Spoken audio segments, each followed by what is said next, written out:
नमस्कार दोस्तों, कैसे हैं आप लोग। गाइस उम्मीद करती हूँ आप सब लोग बहुत अच्छे होंगे। नौकरी समाचार चैनल में आप सभी का बहुत बहुत स्वागत है। गाइस 2025 में रिटायरमेंट के नियमों में बड़ा बदलाव आपको देखने के लिए मिल सकता है। नई सरकारी पॉलिसी से जानिए कितनी उम्र में होगी आपकी सेवानिवृत्ति। बहुत ही बड़ा न्यूज़ निकल कर सामने आया है और आप सब लोगों के लिए काफ़ी इंटरेस्टिंग रहने वाला है। अगर आप लोग चैनल पे फर्स्ट टाइम विजिट करें तो डेफिनेटली आप लोग चैनल को ज़रूर सब्सक्राइब कर दीजिएगा। तो चलिए वीडियो देख लेते हैं। क्या है, भारत में रिटायरमेंट की उम्र को लेकर लंबे समय से बहस होती रही है। कहीं 58 साल में सेवानिवृत्ति होती है तो कहीं 60 या 62 साल में, लेकिन अब 2025 में सरकार ने इस दिशा में एक बड़ा बदलाव लाने की घोषणा की है। ये नया नियम न केवल सरकारी कर्मचारियों को प्रभावित करेगा बल्कि निजी क्षेत्र में काम करने वाले लाखों लोगों की जिंदगी भी बदल देगा। आइए विस्तार से जानते हैं कि ये नया नियम क्या है, किसे कितना फ़ायदा होगा और कितना लोगों पर इसका असर पड़ेगा। नई रिटायरमेंट पॉलिसी क्या है? नई रिटायरमेंट पॉलिसी 2025 से लागू होने जा रही है। ये एक सरकारी योजना है जिसके तहत सभी सरकारी कर्मचारियों की सेवानिवृत्ति की उम्र को एक समान किया जा रहा है। अब अधिकांश विभागों में रिटायरमेंट की उम्र 60 से बढ़ाकर 62 वर्ष की जा सकती है और कुछ विशेष क्षेत्रों जैसे शिक्षा व स्वास्थ्य में यह सीमा 65 वर्ष तक हो सकती है। इस नीति का उद्देश्य अनुभव का अधिकतम उपयोग करना और कर्मचारियों को आर्थिक व मानसिक रूप से अधिक स्थायित्व देना है। सरकार ने 2025 से लागू होने वाली एक नई पेंशन स्कीम और रिटायरमेंट नीति का ऐलान किया है। इस नीति के तहत अब सेवानिवृत्ति की उम्र को यूनिफॉर्म करने की तैयारी है, यानी सभी राज्यों और विभागों में अब एक ही रिटायरमेंट एज लागू होगी। सरकारी कर्मचारियों की रिटायरमेंट उम्र अब 60 से 62 वर्ष की जा सकती है। न्यू रिटायरमेंट पॉलिसी क्यों किया गया है ये बदलाव? सरकार ने यह बदलाव इसलिए किया है क्योंकि अब लोगों की औसत आयु पहले से अधिक हो गई है और वे अधिक समय तक शारीरिक व मानसिक रूप से सक्रिय रहते हैं। साथ ही अनुभवी कर्मचारियों की सेवा का लाभ संस्थानों को लंबे समय तक मिल सके, इसलिए सेवानिवृत्ति की उम्र को बढ़ाने का निर्णय लिया गया है। ये कदम आर्थिक स्थिरता, दक्षता और संस्थागत मजबूत के लिहाज से भी अहम माना जाता है। सरकार के इस कदम के पीछे महत्वपूर्ण कारण: भारत की औसत जीवन प्रत्याशा बढ़ चुकी है। अनुभवी कर्मचारियों का ज्ञान और अनुभव संस्थानों के लिए अमूल्य होता है।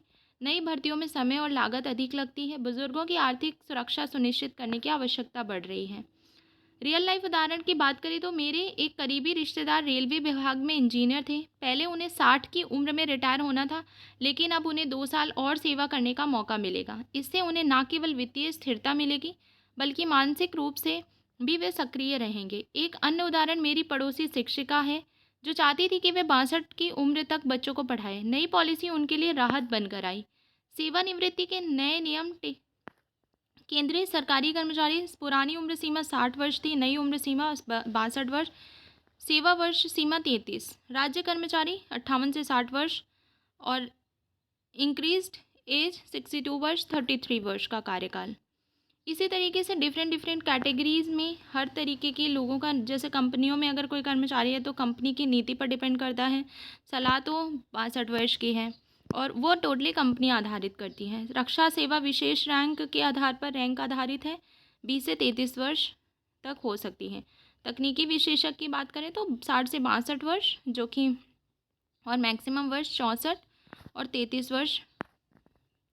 इस बदलाव से किसे होगा लाभ? जिनकी उम्र अभी 58 से 60 के बीच है उन्हें अतिरिक्त सेवा वर्ष मिलेंगे। वित्तीय दृष्टि से यह पेंशन और ग्रेच्युटी को के लिए लाभकारी होगा।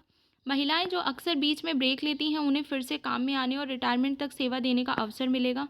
स्वास्थ्य और शिक्षा में कार्यरत अनुभवी कर्मचारियों की कमी नहीं होगी। किन्हें हो सकती है परेशानी? युवा वर्ग को नई भर्तियों के मौके कम मिल सकते हैं, पदोन्नति में देरी हो सकती है। कुछ कर्मचारियों के लिए लंबे समय तक कार्य करना स्वास्थ्य की दृष्टि से चुनौतीपूर्ण हो सकता है। सरकारी और निजी क्षेत्र में फ़र्क: सरकारी क्षेत्र में यह नियम लागू करना आसान होता है क्योंकि नीति केंद्र से आती है, लेकिन निजी क्षेत्र में कंपनियां अपने हिसाब से निर्णय लेती हैं। हालांकि बड़ी कंपनियों ने पहले ही इस दिशा में विचार करना शुरू कर दिया है। पेंशन और ग्रेच्युटी पर असर: लंबे समय तक सेवा देने से पेंशन की राशि में वृद्धि होगी। ग्रेच्युटी की गणना में अधिक वर्ष शामिल होने से अंतिम लाभ मिलेंगे। एनपीएस में सभी कर्मचारियों का योगदान और रिटर्न अधिक हो सकता है।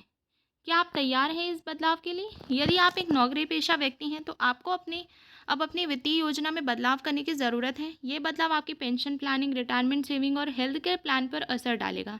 इसलिए अभी से सोच समझकर कदम उठाना ज़रूरी है। सो नई रिटायरमेंट पॉलिसी से जुड़े सवालों की बात की जाए तो क्या ये रिटायरमेंट उम्र सभी कर्मचारियों पर लागू होगी? फिलहाल यह नीति केवल सरकारी क्षेत्र के कर्मचारियों पर सीधे लागू होगी। निजी कंपनियों को इसकी सलाह दी गई है। क्या इस बदलाव से नई भर्तियों पर असर पड़ेगा? हाँ, कुछ हद तक पद रिक्त होने में देरी हो सकती है, जिससे नई भर्तियों की प्रक्रिया धीमी हो सकती है। क्या महिलाएं भी इस बढ़ी हुई उम्र तक काम कर सकेंगी? बिल्कुल। नई नीति सभी वर्गों पर समान रूप से लागू होती है और महिलाओं को इसका पूरा लाभ मिलेगा। इससे पेंशन पर क्या फ़र्क पड़ेगा? सेवा अवधि बढ़ने से पेंशन की राशि और ग्रेच्युटी लाभ दोनों में बढ़ोतरी होगी। क्या इस फैसले से निजी क्षेत्र में बदलाव आएगा? हाँ, कई निजी कंपनियां भी अब अपने रिटायरमेंट नियमों की समीक्षा कर रही हैं और इसमें बदलाव की संभावना है। सो ये था कुछ अपडेटेड इन्फॉर्मेशन गाइस जो निकल कर सामने आ रहा था, एंड आई होप ये वीडियो आप सभी के लिए काफ़ी इंपॉर्टेंट और महत्वपूर्ण रहा होगा। और ये जो वीडियो है, मैंने ये समाचार बडी का एक आर्टिकल था, मुझे काफ़ी इंटरेस्टिंग लगा, तो मुझे लगा क्यों ना ये आप लोग के साथ शेयर करना चाहिए। सो दैट्स ऑल गाइस, मैंने मेंशन कर दिया है उनका नाम। So that's all in this part. मिलते हैं अगले वीडियो में। जय हिंद, जय भारत।